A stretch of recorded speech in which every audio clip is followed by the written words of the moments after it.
You think you know Genghis Khan. You picture the unstoppable warlord, the leader of a thunderous horde, the architect of an empire so vast it swallowed nations. But what if I told you the man who conquered half the known world started as a terrified, abandoned boy, starving on the unforgiving steppes, hunted by his own people? This isn't just a story of conquest. It's a saga of survival, betrayal, and a brutal education that forged the single most dominant military mind in history. Forget the legends for a moment, and let's dive into the raw, savage origin of Temujin, the boy who became Genghis Khan. Imagine a world where life is cheap, and survival is a daily battle against nature and man. This was the Mongolian steppe in the 12th century, a landscape of endless horizons, freezing winters, and scorching summers. There were no cities, no stable kingdoms, just scattered nomadic tribes constantly clashing over grazing land, horses, and honor. Raids were a way of life, betrayals were common, and loyalty was as fleeting as a desert mirage. Families lived in gairs, moved with their herds, and carried everything they owned on carts. Every man was a warrior, every woman contributed to survival, and every child learned early that weakness meant death. This wasn't a place for the faint of heart. It was a crucible that hardened those who endured. And into this unforgiving world, a boy named Temujin was born around 1162, reportedly clutching a blood clot in his hand. A sign, some would say, of the power he was destined to wield. His father, Yasuge, was a respected chieftain, a man of some standing in the tangled web of tribal alliances. For a brief moment, Temujin's early life seemed to promise a typical, if still challenging, existence as a Mongol noble. But fate, as it often does, had far darker plans. Temujin was just 9 years old, a child on the cusp of adulthood in the harsh steppe culture, when his father, Yasuge, decided it was time to secure his son's future. He took Temujin to the camp of another tribe, the Anjarat, to arrange a marriage. This was a common practice, forging alliances through family bonds. Temujin was left there for a time, a young boy entering a new, strange family. But on his return journey, Yasuge encountered a rival Tartar tribe. The Tartars, seemingly hospitable, offered him food. This was no act of kindness. It was a poisoned meal. Yasuge, feeling ill, managed to return to his family, but the poison took hold quickly. He died shortly after, leaving behind a young wife, Achelon, and 7 children, including the still young Temujin. The death of a chieftain was catastrophic. Without Yasuge's protection, the family was immediately vulnerable. His former allies, seeing an opportunity, swiftly abandoned them.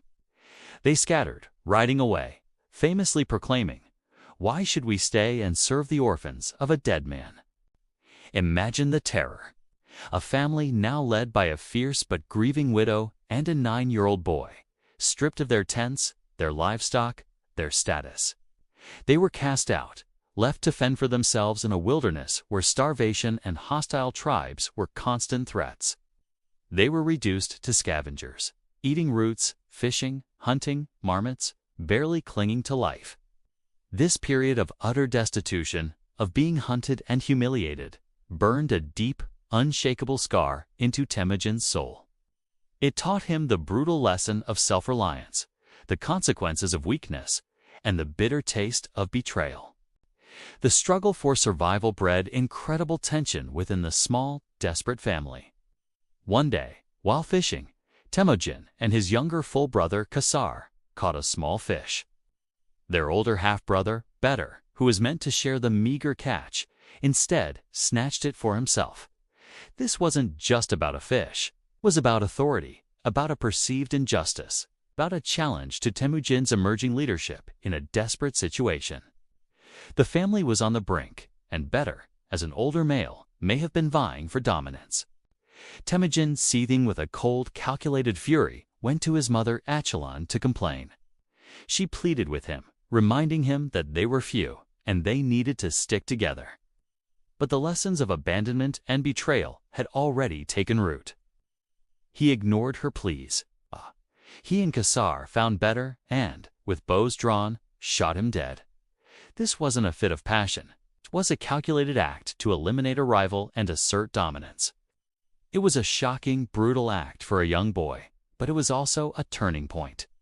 It solidified Temujin's ruthlessness, his willingness to take extreme measures to secure his position, and his unwavering belief in his own judgment, even against the wishes of his mother. It was a chilling foreshadowing of the merciless decisions he would make on a grander scale as Genghis Khan. Temujin's early life was a relentless cycle of hardship. His growing influence, even among the few loyalists who gathered around him, did not go unnoticed. Eventually, a rival tribe, the Temujin, the very tribe that had abandoned his family after his father's death, captured him. They saw him as a threat, the rising son of Yasuge, and decided to eliminate him. They put a kang on him, a heavy wooden yoke that locked his neck and wrists, designed to humiliate and incapacitate. He was paraded around their camp, a prisoner destined for execution or lifelong servitude. But Temujin was not one to accept his fate. One night, during a celebration when his guards were distracted by drink, he saw his chance. He seized the kang and, with an incredible burst of strength and desperation, slammed it against the head of a passing guard, knocking him out. Despite the cumbersome yoke, he somehow managed to flee into the darkness. He hid in a river, submerging himself and breathing through reeds, narrowly escaping his pursuers. A kind soul, Sorkin Shira, a man who had once served his father, took pity on him, recognizing the young chieftain's son. Sorkin Shira hid him, risked his own life, and even removed the kang. This escape, against all odds, cemented Temujin's legendary status among those who heard of it. It showed his cunning, his resilience, and his sheer will to survive. It transformed him from a helpless victim into a determined survivor who refused to be broken. After his escape, Temujin, now a young man, began the arduous process of uniting the disparate, warring Mongol tribes. This was no easy feat. It required a unique blend of unflinching ruthlessness and compelling charisma. He understood the lessons of his brutal youth. Loyalty had to be absolute, and betrayal had to be met with swift, overwhelming force. He famously declared, "Man's greatest joy is to conquer his enemies, to drive them before him, to take their wealth, to see those dear to them bathed in tears, to clasp to his bosom their wives and daughters." This wasn't just bravado. It was a promise of reward for loyalty and utter devastation for defiance. But it wasn't just terror. Temujin also offered something unprecedented: meritocracy. Instead of promotion based on clan or family, he elevated men based on their skill and courage in battle, regardless of their background. Former enemies who fought bravely against him were welcomed into his ranks, while his own disloyal relatives were cast aside. This was revolutionary in a tribal society. It created a powerful incentive for competence and loyalty. He built an unbreakable bond with his sworn brothers, like Jamuka, though their paths would tragically diverge. He protected his followers, ensured they shared in the spoils, and led from the front. He meticulously studied his enemies, learned their weaknesses, and adapted his tactics. Through a series of brutal campaigns, alliances, and betrayals, he systematically dismantled rival tribes, absorbing their warriors, integrating their best minds, and crushing any lingering resistance. He was a master strategist, a cunning diplomat, and a terrifying warrior, all rolled into one. By 1206, after decades of relentless struggle, cunning diplomacy, and overwhelming military victories, Temujin had achieved the impossible. He had united all the nomadic tribes of the Mongolian plateau, a feat no one before him had managed. From the fragmented, warring clans of his youth, he had forged a single, disciplined, and terrifyingly effective nation.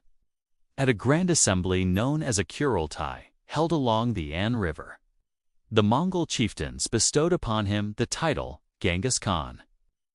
The exact meaning is debated, but it's often translated as universal ruler, oceanic ruler, or fierce ruler.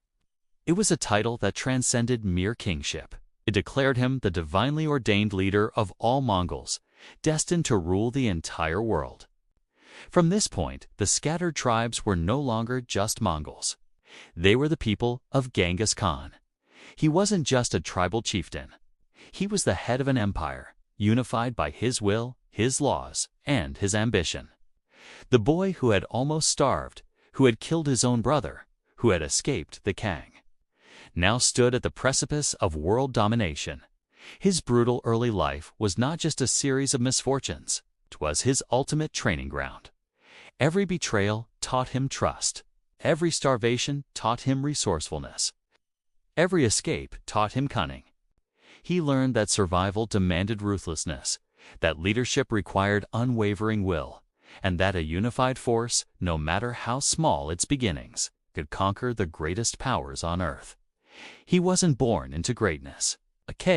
He was forged in the harshest fires of human experience.